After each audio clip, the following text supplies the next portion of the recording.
Hello, I'm Jim Manning. I've been a Kennedy researcher for over 50 years. I'm the author of Patriotism, Unhinged, available worldwide through online retailers. In 1968, the first and only indictment was ever brought in the assassination in New Orleans by the District Attorney Jim Garrison. After a couple of days of thinking about it, I called him. I told him I was going to Old Dominion College and I was in a study group on the assassination, and that Mark Lane had been there, and that I would have liked to invite him to come at his convenience and speak at the university. The local newspaper, the Virginian Pilot, ran a story, a short story. They had a picture of Mr. Garrison, and under it about 9-10 inches of copy that mentioned my name twice, and that we had spoken, that I invited him to speak at Old Dominion, and that, he was coming, and one thing and another. 4 days after that story appeared in the paper, a person threatened my life. It was very odd how it happened, because I was working at a jewelry store in downtown Norfolk, which is now a restaurant called 219. It was Rogers Jewelers in 1968. And I worked there selling diamonds to sailors for their girlfriends, or mother's brooch pin with a diamond in it. I worked there with 2 or 3 other guys, and there was a man who worked there on occasion. He was what we call a watchman. He had a bench and, a little glass with a thing on it. He would fix watches. He would work there for 2 weeks. You wouldn't see him for a month. Then he'd be there for maybe 2 months. Then he was gone again. He was in and out. I guess I worked there at the same time he did for about a year. One of the things that always annoyed me was that on his watch bench, he had a .357 Magnum gun, and he had a white bar towel that he put over top of it so you couldn't see it. And I wondered why he did that. I think I convinced myself that, he probably was worried about being robbed or something, because it was a jewelry store. Well, anyway, I one time said to the manager, who was a very good friend of mine, "Bill, what's the deal with this guy? He comes in, he goes out, he's there. He said, what's the deal?" He said, don't worry about him. He says, he's some kind of government spook. And I said, a government spook? He said, yeah, he goes down south for the government. After this ad appeared in the paper, and I went in, maybe this is 4 days after the ad, he was there. He mentions me to come over with 2 fingers like this. And I'm looking around because, not only did he talk to me in that year that he was there, he didn't talk to anybody except the manager, and very little did he talk to him. I started walking over toward him, and he got down off the bench, and he came up to me. He was, at that time I was 5'10", so he was about the same height as I was. And, but he was big through the shoulders. He was really big. He looks at me and he says, if you know what's good for you, you'll leave that Kennedy thing alone. Do you understand me? The thought I had at that moment was, don't show no fear. So I just kind of stared back at him, and then I just walked away. But I started thinking, who is this guy? Why would he be interested in that? And from that moment on, I was a Kennedy researcher big time. I did investigative work.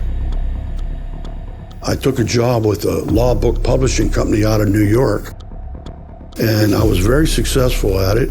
I was named the National Salesperson of the Year for the Matthew Bender Company, and I was in competition with cities like Philadelphia, New York, San Francisco, Los Angeles, and Chicago.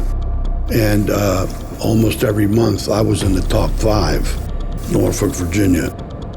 So I became very much interested in the law And with that, because I was still doing so much work on the Kennedy thing, I did what we call in Virginia, I read law. In other words, in the state of Virginia, you can become a lawyer without going to law school.